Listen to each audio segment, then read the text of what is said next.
بمعنى o wodni gollal ngal gandanɗarema ala dalil e deftere Allah ala dalil e sunna nelaɗo sallllahu alayhi wa sallam gati li anna al ibadat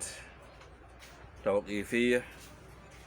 la yu'malu illa bima dalla alayhi dalil minha o wi dewe Allah ko daƴade gollirtake hen haydara so wona ko tindini hen dalil amma ma lam yadullu alayhi dalil fa inna allaha lam yusharri'uhu wa man taqarraba ila allahi bi shay'in lam yusharri'uhu fa huwa mubtadi'un muhdisun fi ddin ma laysa minhu wa amaluhu mardudun alayhi la yuqbalu inda allahi subhanahu wa ta'ala o yi kala mo ɓalliri jomiraɗo subhanahu wa ta'ala e hunde taw Allah lawɗinani ɗum faam an ko mbaɗɗa ko ennene ka mubtadi ka puɗɗuɗo bida ka cosɗo e diine o ma laysa minhu ko alano hen wa amaluhu gollal makko mardud an golluɗo ko ruttata e dow ma mardudun alayhi la yaqbalu llah walla la yuqbalu inda allah jaɓatake ɗo Allah subhanahu wa ta'ala holko waɗi ɗum bandiraɓe juuɓe li anna al ibadat wa sa'ir al amal la tasihu illa bi shartain ngati dendagal dewe Allah e dendagal golleji ɗi cellata so wona e shartiji ɗiɗi al awwal al ikhlasu lillahi azza wa jal woni laɓɓinande Allah subhanahu wa ta'ala ko mbatta ko gueɗel ɗimmel ngel al mutaba'atu li rasulillah sallllahu alayhi wa alihi wa sallam ko mbatta ko taw ka dewɗe ene laaɗo wona e hoore ma tan mbaɗɗa ɗum ƴettuɗa tan kono belirɗa eɗo beelaɗa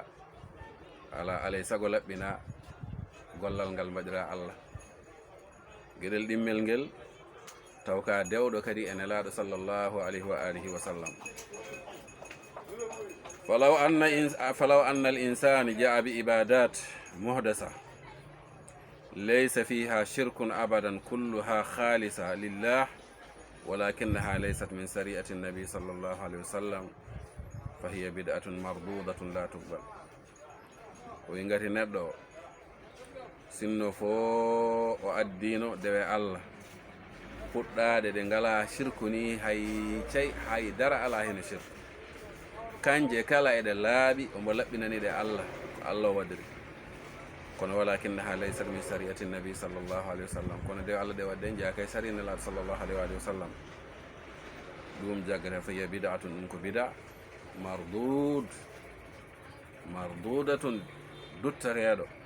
la tuqbalu Allah jaɓata ɗum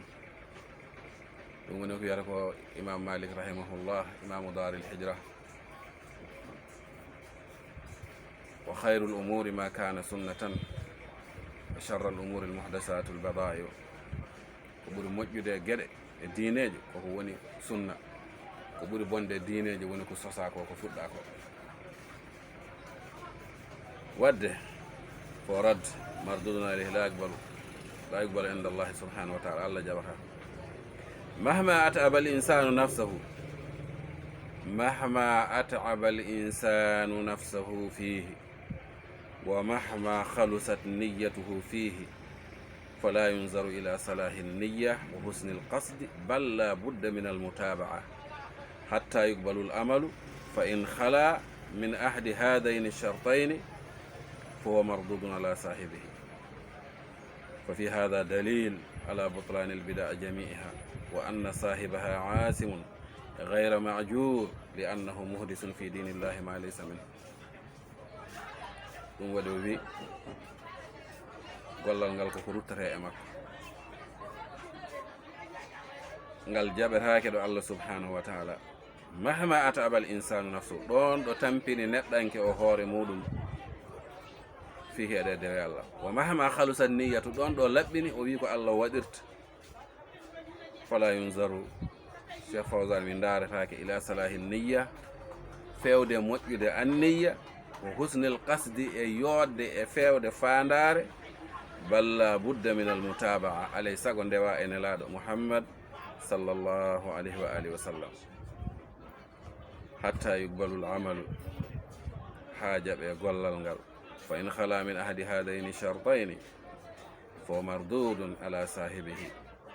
ɗum koko ruptate e dow makko fa fi hada dalil ala butlani lbida jami'aha ɗum ɗo woni hen ennene bongol bida dendagal muɗum wa anna sahibaha asim gollowo bida e joom bida o ko goofɗo gayra ma ajur o wona barjitteɗo gayra ma ajur o wona barjitteɗo mana o wona joɓateɗo li annahu muhdis fi dinillah ma laysa minhu gati kanko o sosi e dina allah ko jeyaka hen wa fihi dalilun ala anna albida fi ddini kulluha mardudatun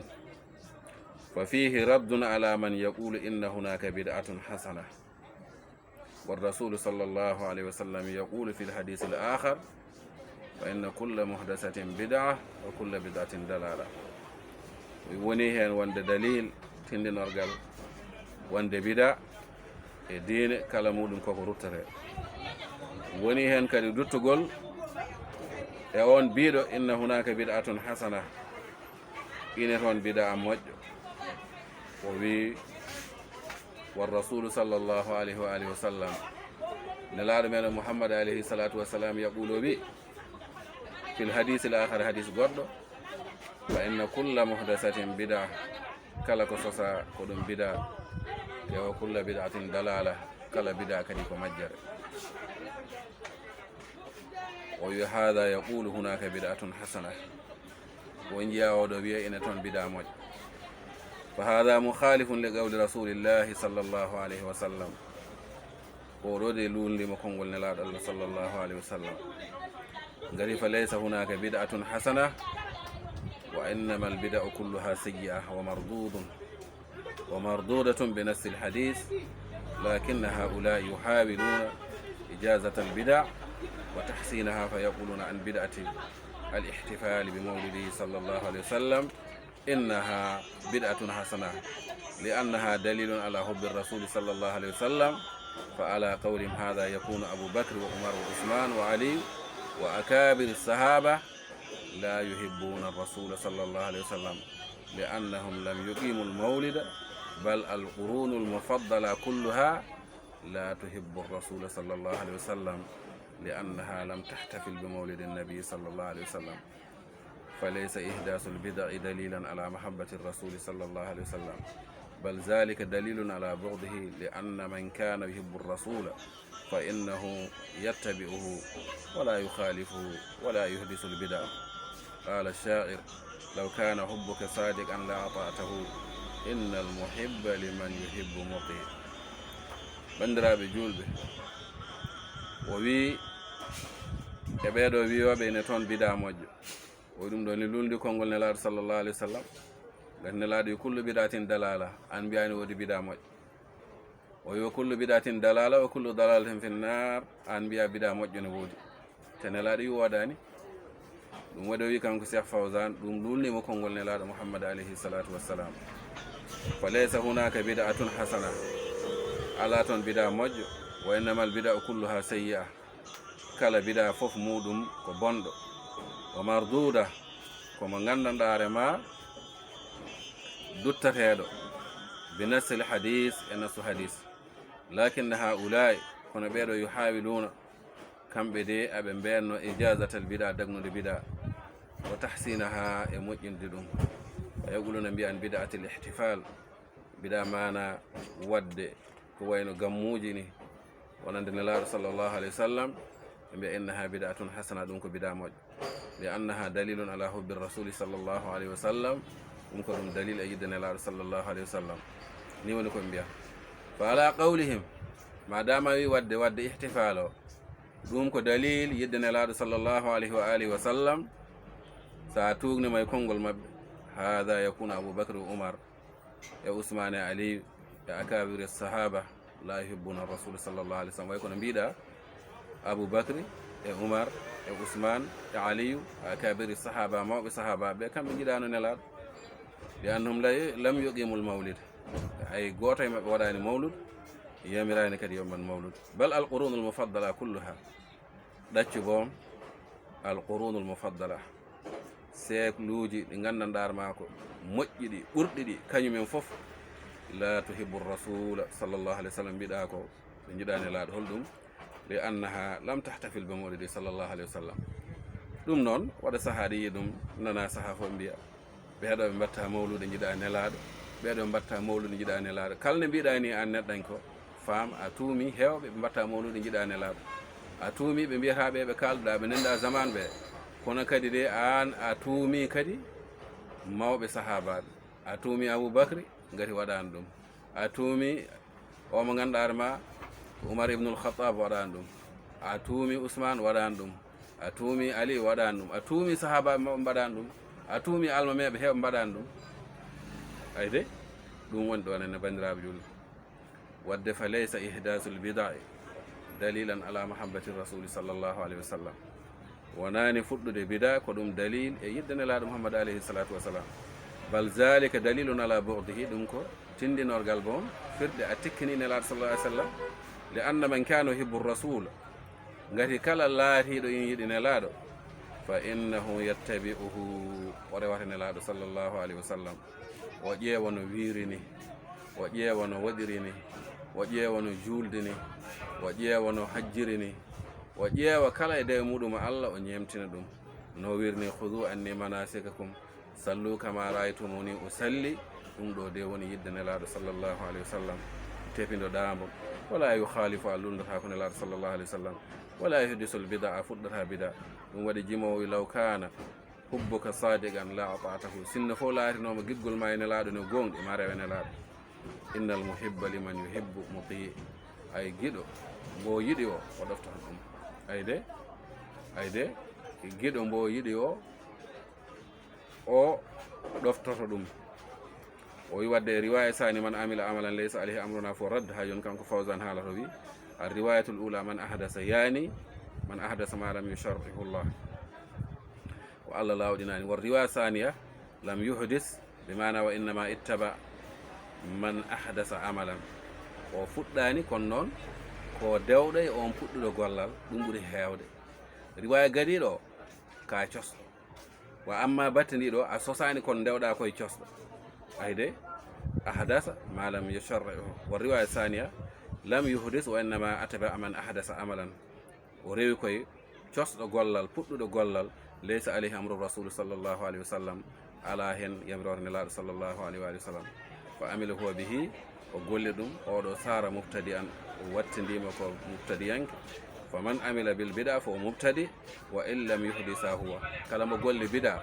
haysin kanko ko mubtadi, wa in lam yuhdisa haysin no fuɗɗani bida o kanko. hadi fa'idatun azima li allah yaqulu man yaqulu ana lam uhdis. o ɗum ɗo kadi ko fa'ida mawɗo, annelaɗi ko man ahdasa fi amrina hada, e riwaya goɗɗo e riwaya muslim man amila amalan laysa alayhi amruna. si a fawsan fa'ida mawɗo nani, li allah yaqulu hade wiide man yaqulu on mbiyo ana lam uhdis sey an, min mi fuɗɗani hay hunde. wa innama ana amalu bima amila, min gollami tan koko gollate ko hennene, golli ko bima amila ko golli ɗum bihi e muɗum min qabli man qabli, ɓen adinoɓe mi. naqulu lahu, o yiya min mbiyam hatta wa in ahdasahu, hay sinno fuɗɗi ɗum wa amila bihi golli ɗum man kanu qabla ka ɓen laatinoɓe ko adima, fama dama bida, hay sinno ko bida, fala yajuzu laka an ta'amala bihi, daganakema ndewira ɗum. fa in qala innama taqawul mas'uliyya ala man ibtada'aha, yanata responsable o koye on puɗɗuɗo ɗum. sa wini Cheikh Fawza wi naqullahu mbiyamo al mas'uliyya ala man ibtada'aha, responsable nani on puɗɗuɗo cosɗo dino, kono wa ala man amila biha, e on golluɗo ɗum. ɗum waɗi jiya hay sinno ko haɗa aɗa yiya neɗɗo wiyeɗo yo mbaɗi yimɓe mbaɗa hunde, a faami de, on yaha lawol muɗum, an keddoɗa ɗo gona e wadde, so tawi wona ko hunde haɗande, so ari ko an jaggate, ɓe mbiyata ko oto fuɗi ɗum walla ko nandi hen, an kam atto jaggateɗa ɗo e jaggete. ɗum noon kanko omon hen ko responsable makko, no anne ko responsable makko. ngam nelaɗo wiman amila amalan laysa alayhi amruna, kala mo golli gollal ala hen dina men fo raddu. tew anta man hiwna anil amali bil bida, ka kaɗaɗo gollirde gollal bida. wa ta'rif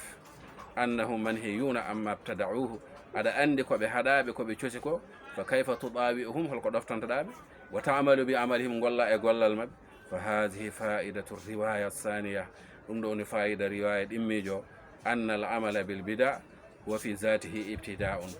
wonde gollude gollal e zati muɗum ɗum ko fuɗɗude bida. wa in lam yuhdisaha al amilu hay sinno fuɗɗani ɗum golluɗo wa innama ahdasahu gayruha wa innama ahdasaha gayruhu taw sosi ɗum ko tana makko fa hada hadisun adim. cheikh fawsani ɗum ɗo ko hadis mawɗo ma hadis innama al amalu binniyat hadis o e gaddan hoɗo janguede innama al amalu binniyat fa huma yadullani ala shartay qubul al amali al ikhlas wal mutabaa. kanji ɗiɗi ɗi kaali ɗi peññini ɗi tindini wonde sarɗiji ɗiɗi jaɓede gollal woni al ikhlas laɓɓinande allah waɗirde allah wal mutabaa e rewde li rasulillahi sallllahu alayhi wa alihi wa sallam. musidɓe hettotonoɓe yewtere meɗen darsu meɗen e qanata duwawul bayan ko ɗo darotoɗen inchallah ha lawol gongol in qaddara llahu lana liqa wal baqa garten kadi e hadis sadis inchallah ko moƴƴi hen koye jomiraɗo